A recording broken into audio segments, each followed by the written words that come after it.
Hello and welcome to the BYU Library Family History webinar. We're glad you could join us today. I'm Olivia Tueller and I'll be your host for this webinar. If you have technical difficulties during the webinar, please use the chat box and I can address your concerns. You're welcome to use the chat box during the webinar for comments, insights, and questions. However, all questions will be addressed at the end of the presentation. Our next webinar is on February 16th with Maureen Brady. She will be giving a presentation entitled The First Frontiersmen, Scots-Irish.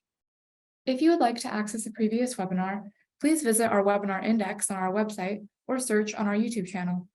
All of our webinars are recorded and uploaded by the following Monday for your convenience. We also post links to recordings and other updates on our Facebook and Twitter accounts. For today's webinar, we are pleased to hear from Kathryn Grant, who will be giving a presentation on best practices for entering information in FamilySearch Family Tree, Part 2, Specific Guidance. Before we begin, here's a little bit about Kathryn.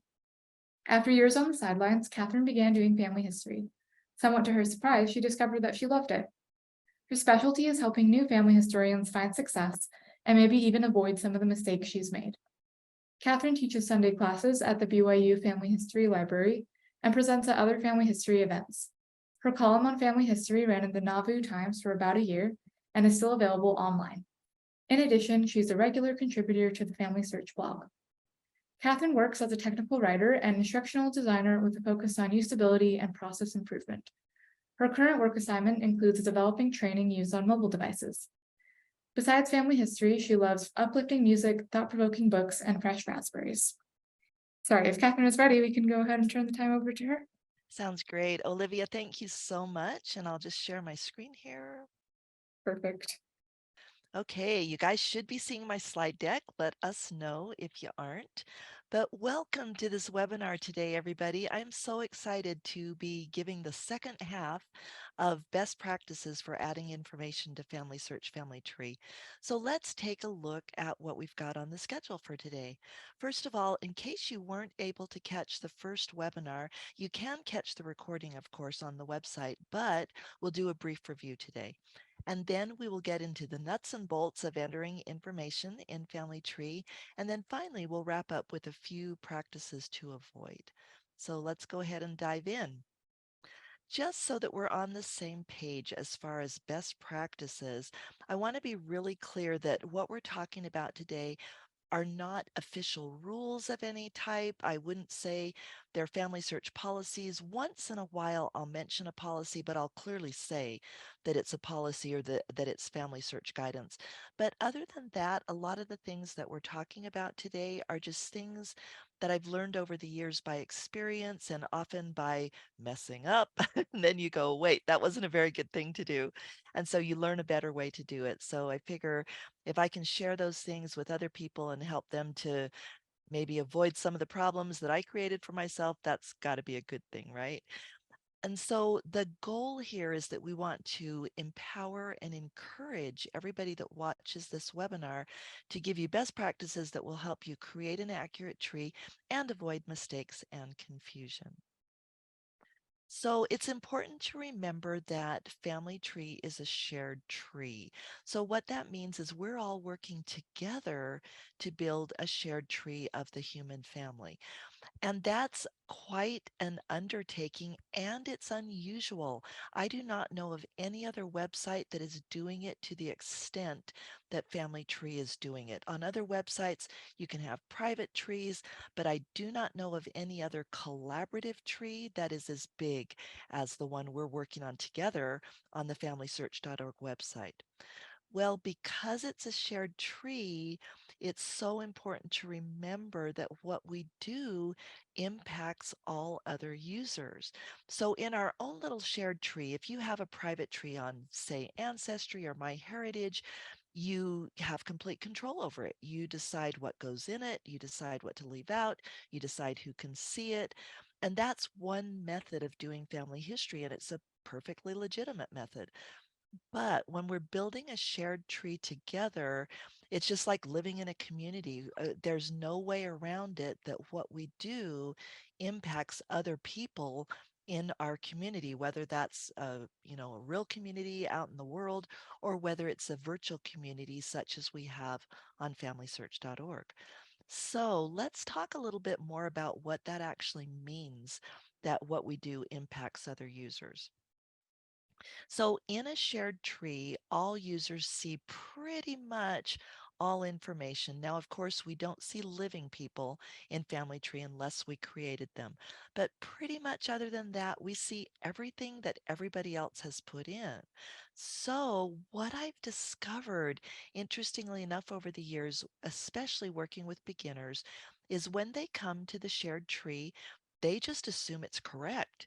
In fact, many people assume that Family Search has verified the information, or even that the Church of Jesus Christ of Latter-day Saints, as the sponsoring organization, has verified it.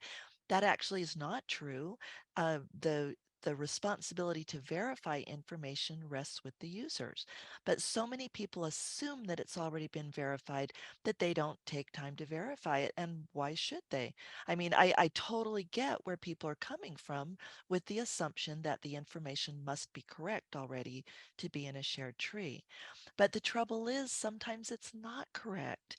And so if there's wrong information, if somebody assumes it's right, then they may add additional incorrect information and relationships and also do wrong merges, which I tend to see quite a lot on the lines that I'm working on, that people will merge two people together who aren't really the same person. They usually have the same or a similar name, but as you look, you might notice, okay, one was born this time and place and the other one was born in a different time and place, but somehow they got merged.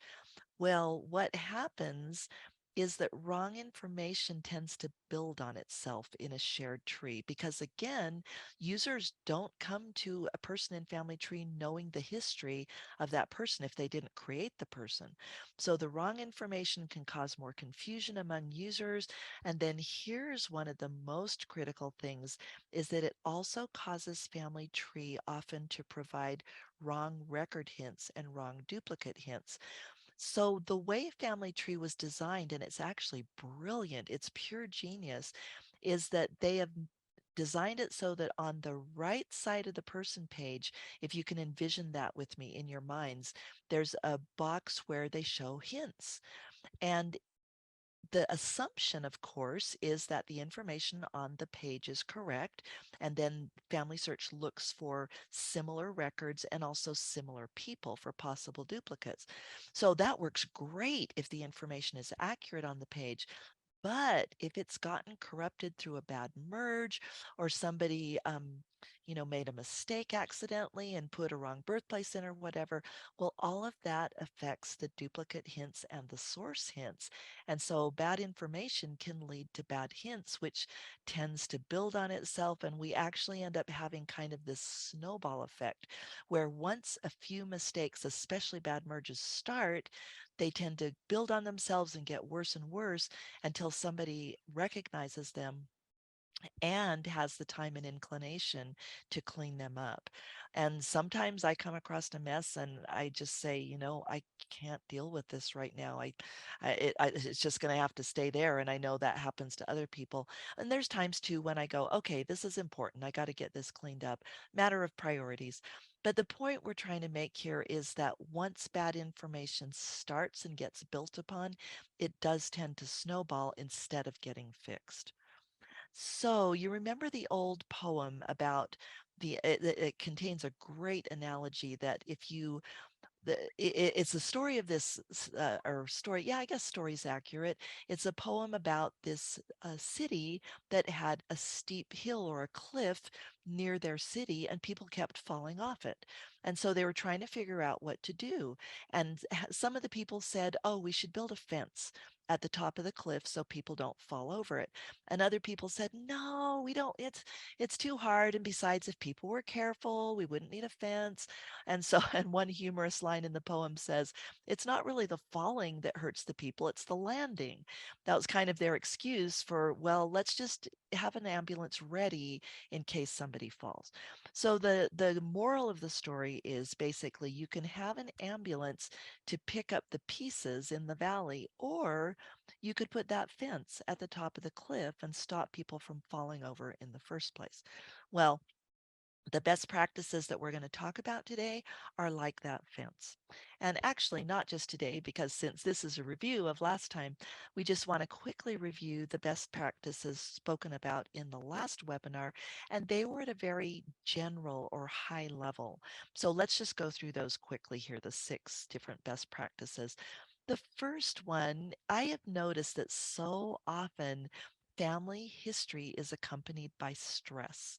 And have you all ever noticed that stress just makes things worse? We tend to perform more poorly and feel worse when we're stressed out about stuff. And honestly, there's not a reason to be stressed over family history. Sometimes we feel guilty. Maybe our family's been bugging us, come on, get involved. And we didn't want to, or we didn't have time. And then it just turns into this guilt trip. And then you finally get into it and it's all stressful. The best advice I think I could give in that regard is just kick the stress out. Just be determined to relax. And especially when you're more relaxed and not stressed, and when you are still, you can more easily listen to that inner voice that guides you correctly. And it's so important to have that in family history. Well, it's important in all areas of life, right? To listen to our inner voice. But I think it's especially important in family history. And it's very hard to do when you're nervous or stressed or feeling pressured. It's just so much easier when we're still. So that kind of leads to point 2. We want to be focusing on people, and that's a lot easier to do when we're still and when we're not distracted by numbers. What I've noticed over the years, so I first started doing family history around 2005. So I guess it's, coming up on what, 18 years, close to 20. And I've noticed that when people focus on numbers, they tend to cut corners and they tend to not enjoy family history as much because the focus is on the numbers rather than on the real people in our family and also on being accurate. It's very difficult to focus on accuracy and numbers, like high volumes of numbers at the same time. So a best practice is put your focus on people and accuracy. And also closely related to that is to avoid rushing. Again, when we speed up, like we're trying to beat some imagined deadline or something, and we cut corners in order to beat that deadline, almost always it costs us more time in the long run. And in a shared tree, that can end up impacting other people. It can cost them more time as well as they have to try and figure out problems and undo bad merges and so forth. In one of my former jobs, we had a saying hanging up on the office wall, and it said, if you don't have time to do it right, how are you going to find time to do it over? And that is a true principle in life, and it's a true principle in family history. Number 4, get your ducks in a row. And by that, we just mean do the necessary groundwork, the sanity checking, the research, whatever you want to call it, making sure you've got good information before adding the information to Family Tree. Because again, as we saw in the last slide, when you add questionable or even incorrect information, it tends to snowball. So we do ourselves a favor and we do other users a favor when we just take a little time to make sure that we've got everything, pretty straight before we put it in. And let me be clear, we're not talking about months of exhaustive research. We're not talking about perfection. What we're talking about is just a reasonable level of care. That leads to the next point, which is avoid GIGO. If we were in a real classroom, I would ask, how many people have heard this acronym before? You can actually raise your hand if you want to on the Zoom thing, if you've heard this before. But basically, it's an acronym. Larry's done it. I see 2 participants have raised their hand. It's an acronym that is used a lot in technology and in mathematics. And it basically means that if you put garbage, it's a GIGO stands for garbage in, garbage out. And it basically means if you put questionable or inaccurate information into a process or system, then it's very likely that that's what you're going to get out. So garbage in, garbage out. That is true in life and it's true in family history. So the more careful we are to feed family history accurate information, if you will, the more likely we are to get good results from doing family history. And then the last best practice is what I've noticed when I work in Family Tree is that often before I add somebody, I will search for a duplicate and I won't find it. So I'll add the person. But then as I add more, as I grow out that part of the tree and I add more relationships and more sources, a duplicate will show up. And so it's always a good idea after you've added somebody to go back and check maybe a few hours later or a day later or whatever, but kind of keep your eyes open for duplicates that may pop up because they may be there even though they didn't show up when you first added the person. So that wraps up our review of part one of this webinar. Now let's talk about the nuts and bolts of putting information into Family Tree. So back to duplicates because they're such an issue in the tree, especially as it's growing. When we've got so many people collaborating together, it's inevitable that duplicates are going to get added. And so I think the goal is well, okay, I was going to say the goal is not so much to stop duplicates, but stopping duplicates is a worthy goal. But I think an important goal for all of us is to do our best to spot them if they're in the system.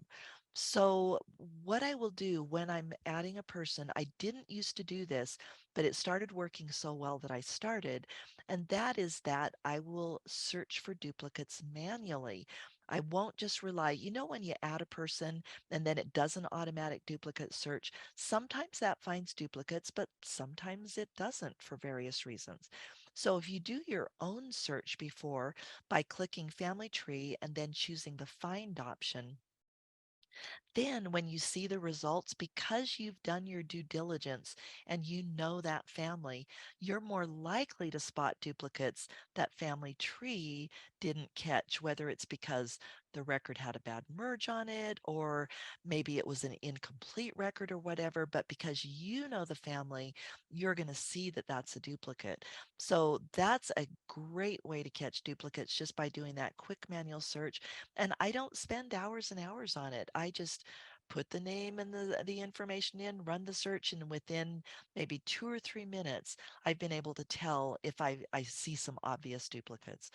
Another final point again, those of you who have been in these classes before know that I feel so strongly about this, and that is number three, to listen to your inner voice or your intuition or the spirit or whatever you call it. I don't think the name is as important as the fact that we listen, that we tune into that inner wisdom and follow it. Because I have had times when I haven't found a duplicate and that inner voice has said, hey, you need to keep looking. There's a duplicate in here. So check for duplicates before you add somebody. Then, when you start doing the adding, here are the best practices to follow. First of all, enter the person's full legal name if you know it. So you may have a birth certificate or some other document that gives you the accepted legal name. So if you know it, put it in. But there's a lot of times that we don't know the full legal name, especially as we get into older records. So, what I found as a best practice is to use the name that is on most of the historical records about that person. So, as an example, let's say we have 10 historical records for a person, maybe a christening and a bunch of census records and a death record, whatever. Let's say that 8 of those records give the same name, and that number 9 gives a slight variation, and number 10 gives yet another slight variation. Well, chances are that the 8 records with the same name, it's the right name. And the other 2 variations could be indexing errors or whatever. But usually the name that is used the most frequently is going to be the most accurate. Use correct capitalization. Once in a while, I will see somebody put in a name as if they were texting it. Now, ignoring caps in texting is great. It saves time and who cares, right? It's a quick text. But when you're trying to document your family correctly, and honor them, I think it's appropriate to capitalize their name the way they capitalized it during life. Avoid parentheses or quotes or the word or whatever in the name field. That actually used to be a best practice, that you would put in parentheses, quotes, or whatever. Like if the person was, say they were William but they always went by Billy, well then it was a best practice to put in William and then Billy in parentheses and then put the last name all in the name field. This was like decades ago.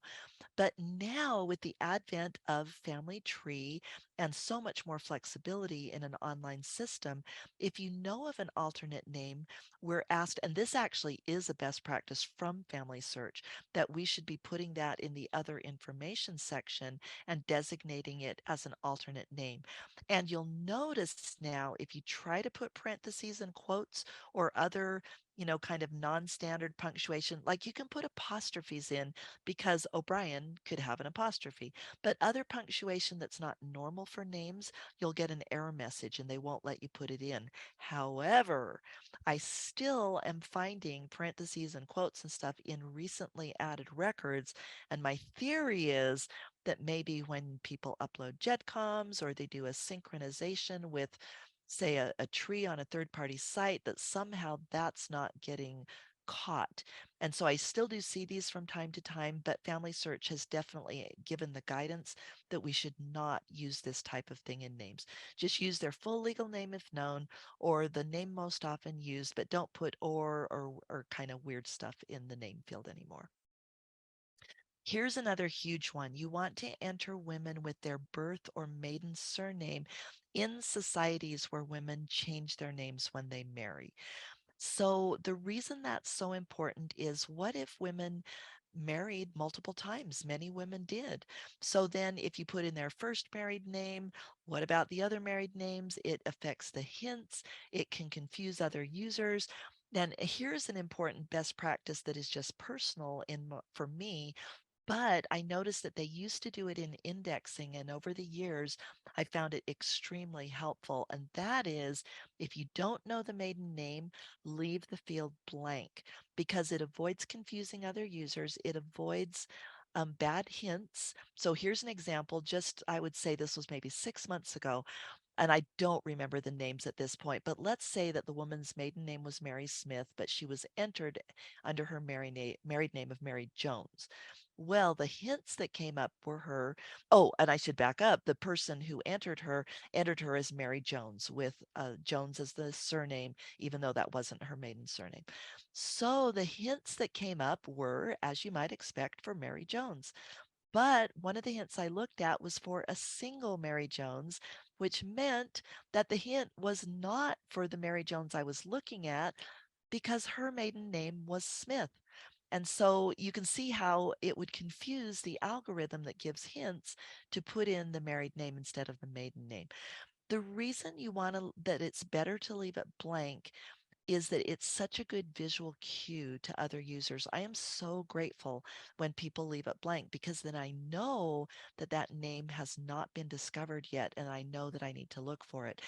And if you really feel strongly about entering the married name, you're like, I want to document it, I want it someplace.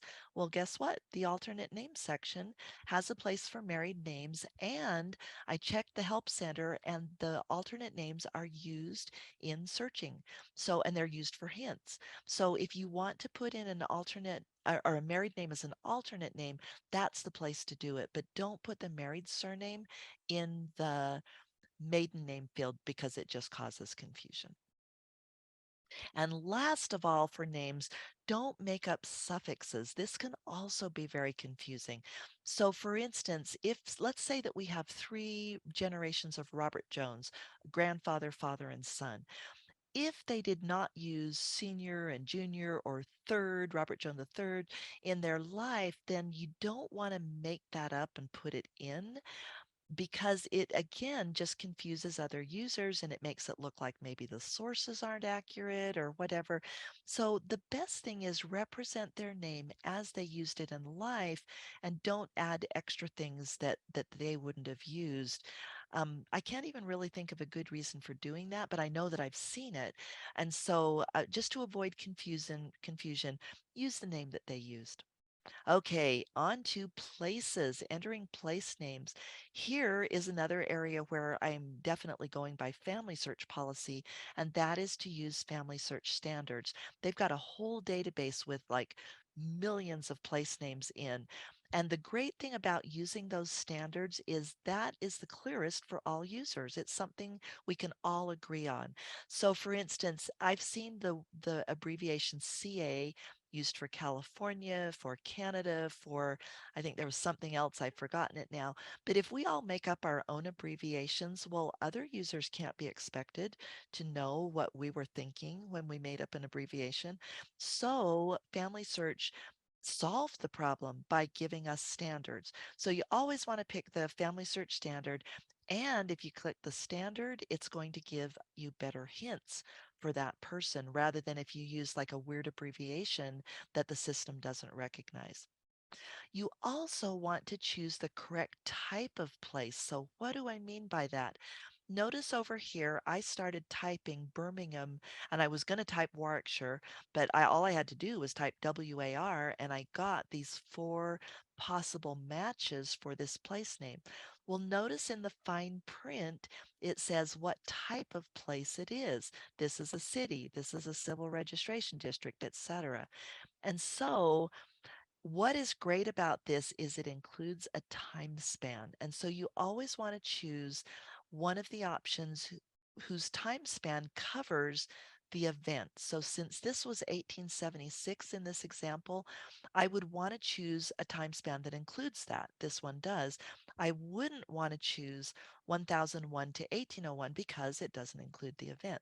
So just watch for that. And I know this is really tiny, but if you need to make it bigger in your browser, Control Plus will usually allow you to increase the size of the font. In every browser I've used, that has worked. I believe on a Mac it's Command Plus. Somebody who uses a Mac, maybe feel free to correct me in the chat if that's wrong.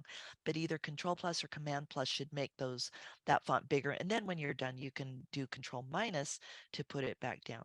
But use the correct range. And then also, this is personal, this is not Family Search, but I would recommend using a geographic location rather than an administrative one. What do I mean by that? Well, there's an example on this screen. So city is a normal geographic location, right? We all know what cities are. We know what towns are, villages, whatever. Those are common geographic locations. In England, they have civil registration districts, and these districts are used by the government to control the submission of birth, marriage, and death registrations. The thing is about these civil registration districts, and this is also true in other countries, so they can be named the same as a city, they can be named the same as a county, they can be named not the same as those things.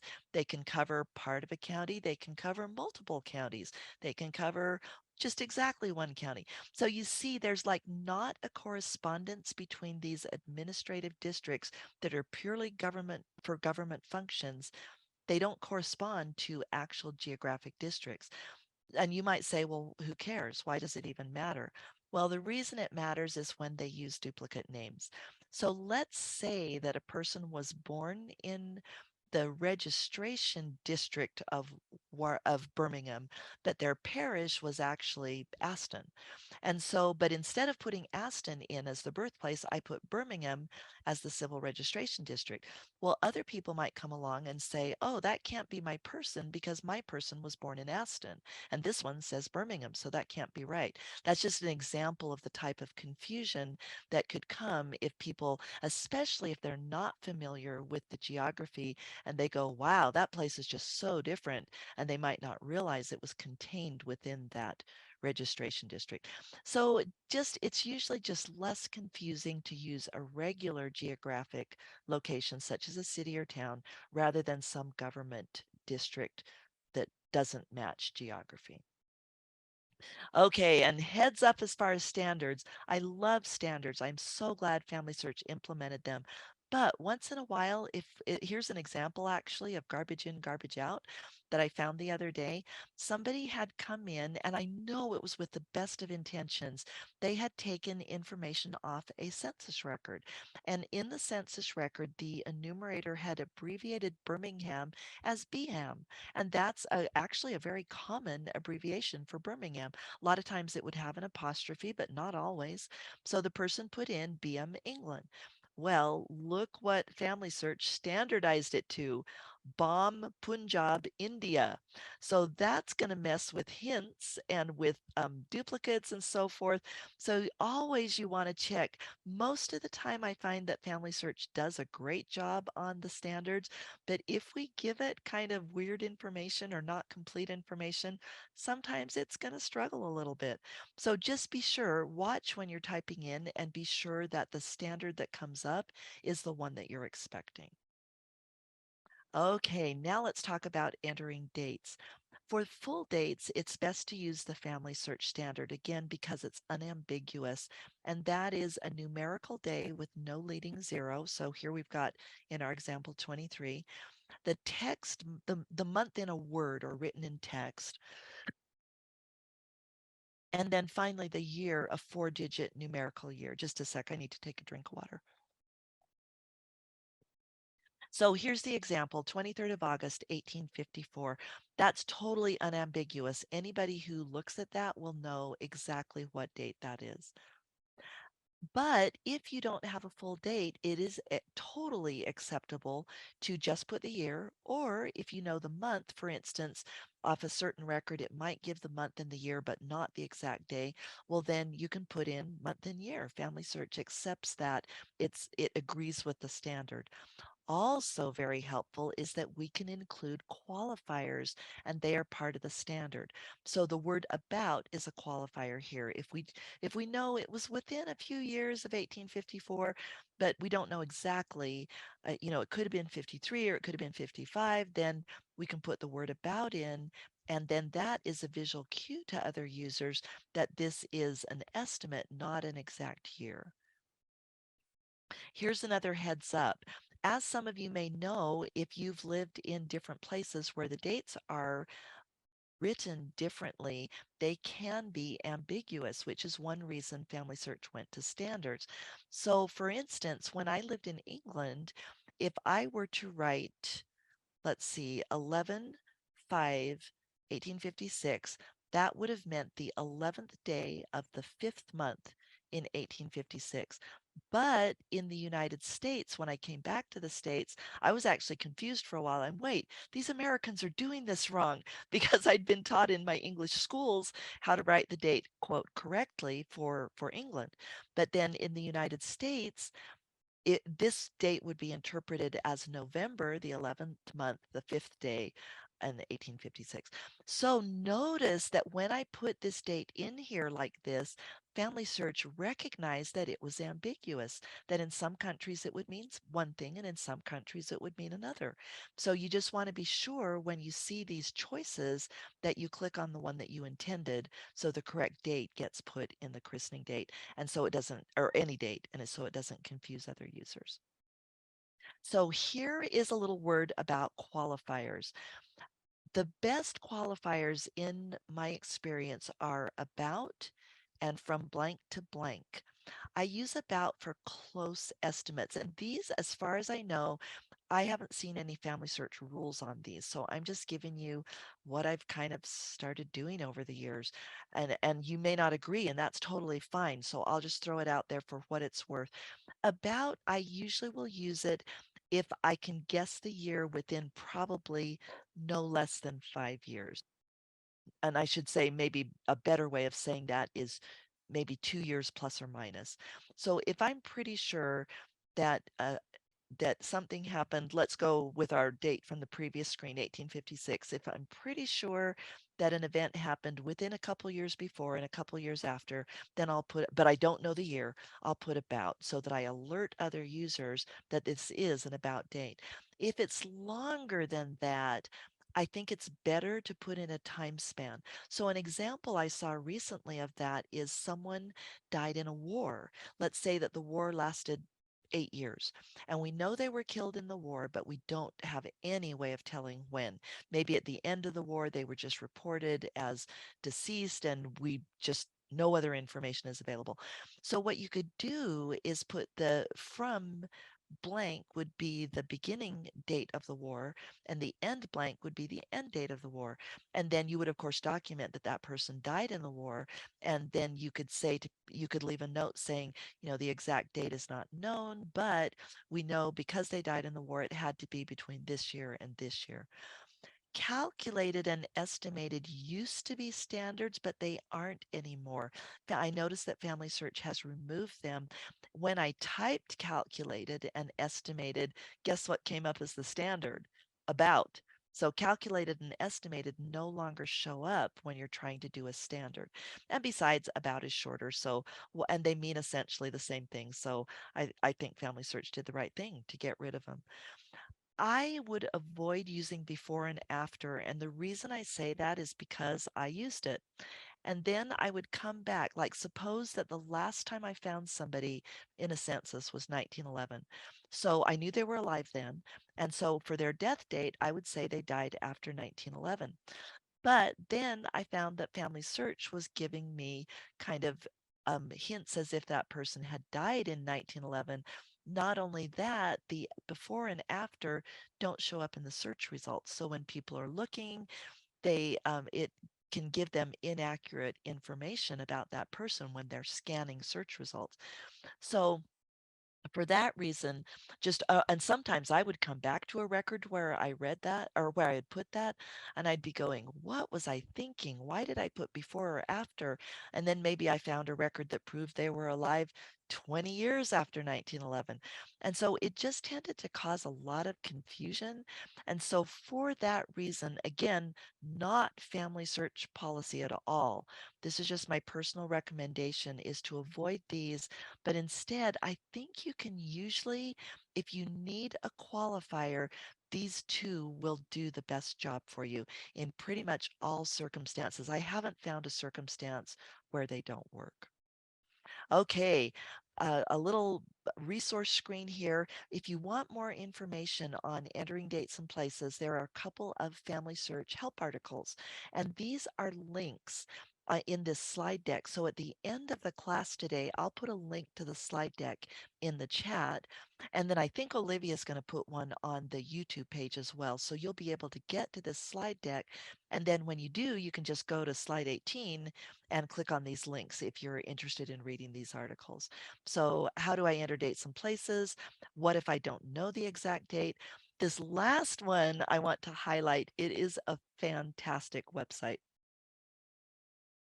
So it is the Family Search Places website where you can look up place names that occur in the Family Search Standards database. And if you tried to put in a standard and they couldn't find it, this is where you can request that they put in a new standard.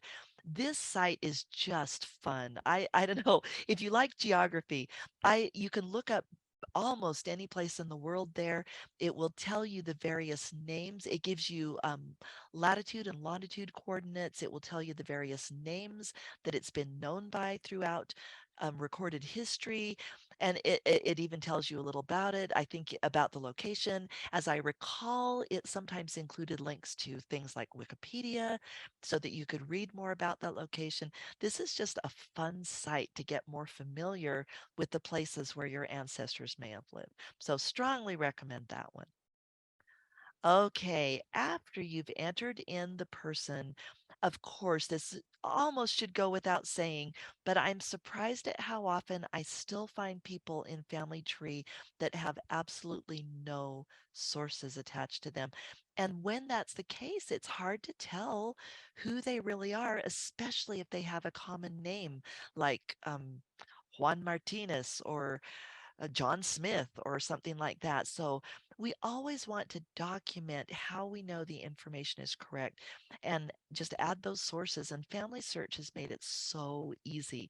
I mean, they show up as record hints, and then you just click on it. You get taken to a source linker page where you can just very easily add that record to everybody who's listed on the record if they're in Family Tree. A best practice that again, this is personal, but it served me well, is when possible, create the link to Family Search historical records rather than an external source. Censuses are a good example. So all of the major websites have like the US and the Canada and the English censuses. So you can find a person in the same census in Ancestry or Family Search Historical or whatever, but Family Search, because they control Family Search historical records, they can pretty much guarantee that the links will not break or that they will warn you if they're going to break or if they have broken. Ancestry or other sites like that are under no such obligation. And how could they, right? How could they inform all their users, oh, we're changing some of our URLs? It doesn't happen often, to their credit, but it does happen occasionally. So there is a chance if you put in a link from another site that later you'll come back to it or other people will, and that link will no longer work. So that's another reason to put a lot of other good information in the source so that if the link does break, somebody could find that source again. But if you can't find, like if you there's a certain record that you can't find in Family Search historical records, then you should still attach it to the person in Family Tree. And for that, I actually like to either do it manually or use a tool like RecordSeek. This is a free browser extension which you can get at recordseek.com. And what it does is if you visit, like, Find a Grave, well, actually, that's not a good example anymore because now Family Search Historical Records does include some Find a Grave. Let's say interment.net. I haven't seen interment.net records in Family Search yet. So suppose you could only find somebody's burial record in interment.net. Well, if you go to the burial record and then you click on your little Record Seek extension in the browser, it's going to do its best to grab that information off the web page and put it in a format that lets you add it to Family Search, Family Tree as a source. So it's just a cool little thing that'll help you. And some people, to be upfront about the pros and the cons, some people express concern about that because again, you're grabbing a URL from a link from a place that's not guaranteed to stay the same. In my opinion, it's a risk that's worth it, and you just be sure that you put in enough information that the person could find that record if the link happens to break. Okay, and the last thing, I am a huge fan of reason statements because they are so helpful to know what other people were thinking. And I found that they help me know what I was thinking. When I come back to a source that I added 5 years ago, I've questioned myself sometimes. I've gotten back and gone, wait a minute. What is this right? What was I thinking? And I'm so grateful that I took the time to just write a brief but clear reason statement about why I attached a source or why I did a merge or whatever. At this point in time, and this is definitely not a Family Search recommendation, but it's a personal recommendation, I would avoid using the canned reason statements unless they really apply and they're really helpful. And in my experience, most of the time, they aren't. Sorry to say that, but there'll be a reason statement that will say something like, I added this source because it matches photos, documents, and stories. And when I read a statement like that, I think to myself, that doesn't tell me any information.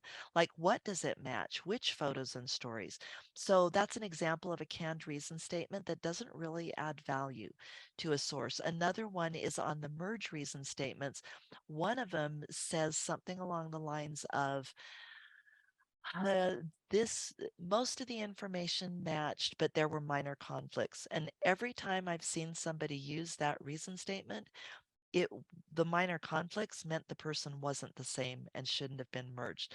So I would go through the mental effort of thinking up your own reason statement because it's an incredibly helpful thing for you. And when you put that in, other users are going to find it helpful as well. So that's just a little bit of advice. Okay, what about adding names from the source linker? As probably a lot of you know, if you've used the source linker, if there is a name on the historical record that is not apparently already in Family Tree, there will be an add button. Well, what I've found is that when you click that add button, Family Search will do a quick search to see if they find a match in Family Tree. Many times they will not find a match, but the person will still be there. So I've made it a practice not to add persons from the source linker screen unless I've already done my due diligence. So if I know, if I've like done a little bit of sanity checking, I know that this James Hides is the guy that married this Eliza Ward Kent, and this is the right date and location and so forth, then no problem. I'll go ahead and add it. But if I haven't done my due diligence and I'm like, oh, I have no idea. What if, because like this guy was born in a different place and this marriage record, I don't know, that looks a little bit suspect. If I am not totally confident that this person, that adding this person right here will be correct, then I feel better not adding them here, doing a little bit more checking before I actually attach them to this person. Because when on this particular one, since this is a marriage record, I just realized that's not, I clipped off the part of the screen that said marriage record, although you can kind of deduce it from the fact that they've got a marriage date. But anyway, I would now I totally lost my train of thought because I went off on a tangent there. But the bottom line is if I would want to make sure that this person really did marry this James Hides and not another James Hides, because it's possible that with common names that this could be completely it. If this is not the right person, probably this record doesn't apply to this guy either. And so anyway, it's just the bottom line is check it out and don't add a name from here unless you're really certain that it's right. Oh, I just thought of another reason. Often on marriages, there will be second marriages, right? And if this woman married as a widow, this would not be her birth surname. It would be her widowed surname. And so that means it's going to throw off the duplicate search and so forth. So again, the point is just do the sanity checking beforehand. And then if you're confident that it's correct, this is a really convenient way to add somebody. Okay, we are to the last part of the webinar today about practices to avoid. We're going to go over 3 of them. But first of all, why do we care about avoiding some practices? Well, the main reason is that over the years, I've noticed that these practices I'm going to mention cause unnecessary or duplicate work, and they cause confusion and frustration among users, including the people who indulge in them sometimes. And sometimes like with the best of intentions, right? We do something, we don't realize it's going to backfire, and then it backfires, and we go, oh my goodness, never doing that again. These are those types of things. So the first one is, and this actually, to the best of my memory, is in a Help Center article. So I do believe this qualifies as guidance from Family Search. And that is that we're not supposed to create fake generations by adding parents, just saying, oh, well, his name was Bradford, so his dad's name must have been Bradford. And so I'll just put that in. And sometimes, even in the past, people would put like Mr. Bradford, Mrs. Bradford, and then they'd build the generations going back even further, which you end up with just a whole bunch of bogus names. For one thing, what if this guy was adopted and that really, his birth parent name was different or something?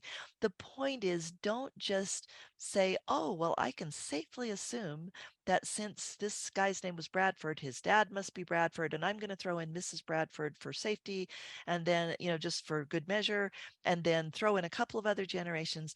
That just, it doesn't help anybody, and it certainly causes problems. So that's 2 good reasons not to do it, if it doesn't help and if it harms.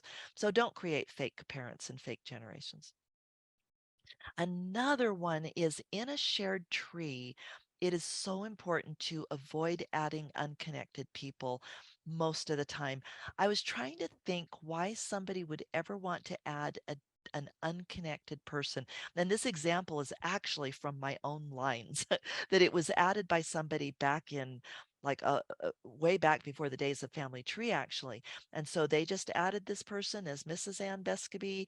And so probably this is her married name. So now I have no idea who her spouse is, who her parents are, if she had any kids, what her maiden name is. All I've got here is a date. I don't even remember if it had a parish, if it had a birthplace. So when you add disconnected people, what I've noticed happening is that number one, the lack of context makes duplicates difficult to find. Remember, garbage in, garbage out. If we don't give the process good information, it's not going to give us good information back most of the time. And what I found, and a couple of other people that I've spoken with have found this same thing, when people put fragments in family tree, and by fragments I mean something like this, or it could be a mom and a dad and some kids but nothing else, and it's not connected to anybody in the tree, it's just kind of hanging out there as a little fragment. What happens is people often do not find them, so they end up re-adding that same fragment, although they connect it into the right place in the tree. And then after they worked on it for a while and they've added sources and whatever, the fragment comes up. And then they're like, oh my goodness, I just, spent 2 hours entering these families and sourcing and whatever, and they were already in there. And so then they have to spend more time merging. So fragments tend to not do anybody very many favors. And even when they're found, fragments are difficult to connect correctly into their right place in the tree. I was watching a training video one day, and actually, the training video showed connecting the fragments into the wrong families. So that what that proves is just how difficult it is. That if you have something without context, it's hard to figure out where it really fits. So I was trying to think when you might want to add a fragment tree to family tree, when that might be a good thing to do. And the only thing I could come up with is if it's like the start of a line. Say that you had a family Bible or something, and you had to start that first person entered in, but then you would build from that person. You wouldn't just leave them as a fragment. You do your best to do their spouse and kids and their kids and their kids and so forth on down. If you add an unconnected person, so again, I'm acknowledging there may be times when that is really your only course of action. If you do that, definitely add all possible information and sources. And then on the collaboration tab, I would explain why I didn't connect that person to a family, just so that when other people come along, they know what you were thinking and they'll be able to contact you for more information. But just remember that it's a lot easier and less error prone to work from a point that's already in the tree rather than to throw in a fragment and hope that you can figure out where it belongs. And the last practice that we want to avoid is adding names based on just one source. So here is an example. It's by no means unique in the fact that this represents a census, and I frequently find records entered incorrectly in family tree when they're based on just one census or just one christening record or just one whatever. This is probably one of the more extreme examples that I've seen, but it's a great example of why we don't want to rely on just one source.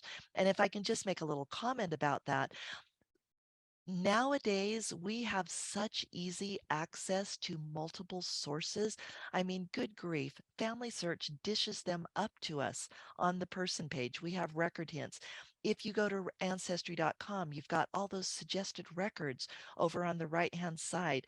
Even if you don't get hints, it is so easy to do a search for somebody. And I'm talking here like from the late 1700s. I'm talking when records are available. So from the late 1700s to 1800s to 1900s, it is really easy in many countries to find multiple sources. It's the click of a button. We don't have to go to a family history center, or we don't have to ride away to a courthouse to get records.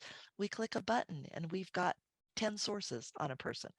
So in this example, what had happened, somebody had based this Cedric Wellborn on just one census, the 1911. But what had happened, what was the red flag to me is that Cedric was listed as a female. And Cedric, of course, is a boy's name. So I thought, okay, little problem there. Let me try and find his birth registration. So I looked in the birth registrations and there was nothing. And I was like, okay, this is weird. There was no Cedric, either male or female, in the birth registrations. So then I did something that is good advice for all of us, and that is to check the image. So I open up the image, and lo and behold, the poor indexer might have been really tired at the time or whatever, but he or she had been indexing the name. They'd written down Cedric, and then they had accidentally skipped a line. They'd gone down to Cedric's sister, her line, and they'd put in female and age 7. And Cedric was actually born like 3 years earlier, as I recall, something like 1902 or 1901. And so they didn't, the sister, the person who based this family on just that census record, totally skipped the sister because she wasn't indexed and put in Cedric as a female with the wrong birth information. So those are the types of errors that can happen when we excuse me, just rely on one source. And again, there's going to be exceptions to this, right? Maybe in the 1700s, that's all we've got, and we do our best.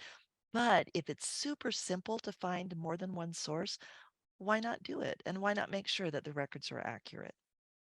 So we are to the end of the webinar. Here's a quick summary. Best practices empower us. They are encouraging and empowering so that we can create an accurate tree, avoid mistakes and confusion, and help other users. So specific best practices, I didn't stick the review in the summary because that was already kind of a summary of the last webinar, that of part 1. But specific best practices when you're adding people and information: search manually for duplicates before you add people. Follow FamilySearch standards when you enter names, dates, and places. Be sure to add the relevant sources and include simple, clear reason statements. Practices to avoid: don't add fake parents, especially multiple generations of fake parents. Don't add unconnected individuals or families, or if you do, document them very carefully. And then finally, avoid adding a person or family based on just one record unless you don't have any other options. So that brings us to the end of our webinar. A final word. When you follow best practices, you practice good family tree citizenship. You make things easier for yourself and for other users, and you help achieve the goal of Family Tree, which is to build an accurate record of the human family. So thanks for joining us today. And Olivia, do we have any questions that we need to address? It looks like we have a few questions in the chat. Um, Terrell Mills says, what do you do when you know siblings but have no evidence of parents? How can you tie the two together when you know nothing of parents, such as a census that shows brothers or sisters living together but no parents? Oh, that's a rough one, because I totally get the desire to um, have the parents there and have the siblings all together. I think what I'd honestly do is really try hard to find the parents, because in most cases, Terrell, you'll probably be able to find something, and not always in the obvious places. So to your point, suppose that I found them in the 1841 census. I found some siblings. I know they're siblings, but they don't have the parents, and there's no real census to go back to that would get, previous to that, that would give me good information. But oftentimes on death records, especially, well, okay, so England wasn't a good example for that. Let's move it to the United States. Often on death records in the United States, especially for younger kids, the parents will be listed, so that you can find the parents in less than obvious places. I'm trying to think what would be another one. Oh, sometimes in later censuses for those people, you'll find the parent living with them. So mom's 70 or something, and she's come to live with the family. So I would definitely exhaust all possibilities on that and do my best to find the parents. For instance, hopping back to England, if the people lived in the time of civil registration, you could at least get the mom's birth name, birth surname, and so you could put that in. Um, death records, burial records for children in England would sometimes list the parents' names. If they were, died within just a couple of days, it would say daughter of Jonas and Martha Bescaby or something like that. So, failing that, if I had done all my due diligence and still couldn't find it, honestly, that might be a place where I would justify putting in just, Mr. Bradford and Mrs. Bradford or whatever. If you knew the maiden name, you could put in the maiden name. But I also, Terrell, would document that really carefully and explain why I did what I did. I felt it was important to group this family because they are siblings.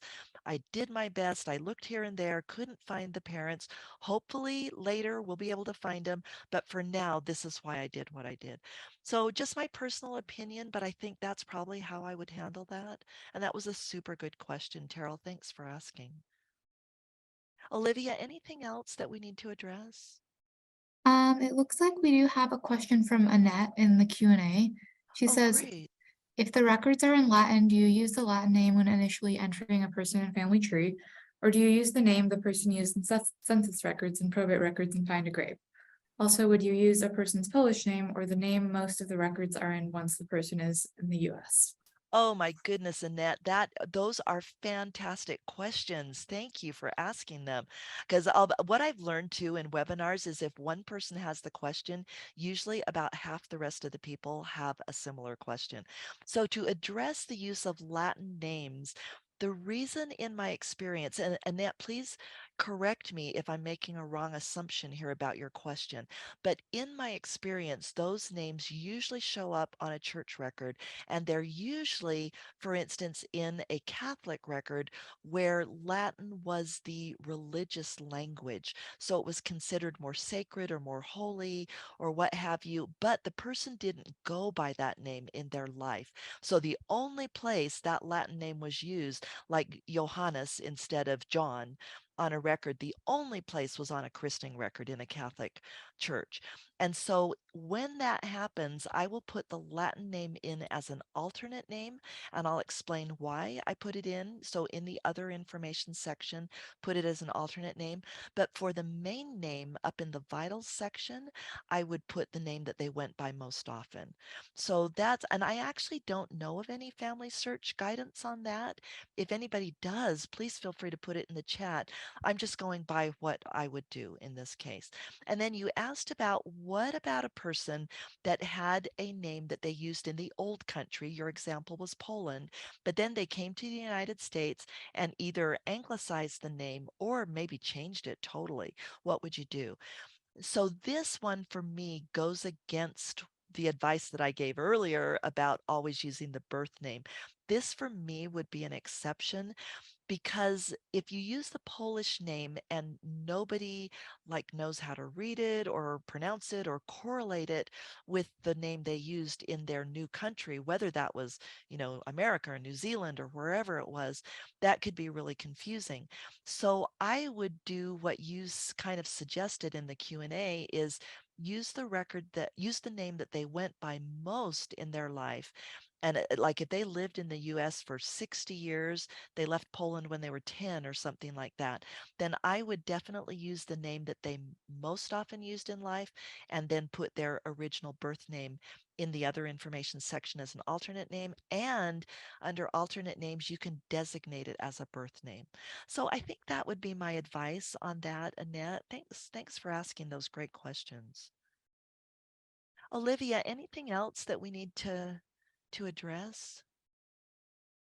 Um, I don't think so. It looks like we are out of time, so Okay, let's go ahead and close. great. Thank you very much. Thanks everybody for attending. Olivia, back to you. Thank you. Thank you so much for joining us today. We hope you will join us for our next webinar, which is on February 16th with Maureen Brady. She will be giving a presentation entitled The First Frontiersmen, the Scots-Irish. A recording of this webinar will be made available next week. You can view that on our YouTube channel or on our website. If you have any comments or questions, you can always email us at fhl_webinars@byu.edu or follow Facebook and Twitter. Thank you and have a wonderful week.